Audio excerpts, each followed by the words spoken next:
இப்போ என்ன மகாதிசை நடக்குது?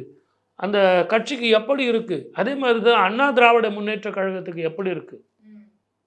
தலைவர் எம்ஜிஆர் அவர்கள் வந்து அந்த கட்சிய ஆரம்பிக்கும்போது, அந்த நாள்ல இருந்து அந்த கட்சிக்கு லக்னம் பார்க்கணும். அதே மாரி தான் நடிகர் இப்ப ஆரம்பிச்சிருக்காரு. ஆனா என்னுடைய கேள்வி எல்லாம் என்னன்னா, அந்த ஜாதகத்தில மேல வந்து பேர எடுத்துருங்க.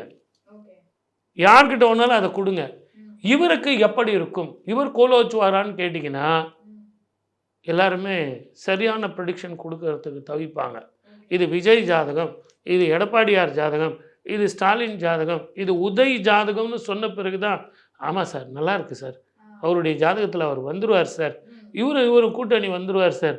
அப்படின்னு ஏசியம் சொல்றாங்களே ஒழிய, ஜோதிடம் சொல்லல.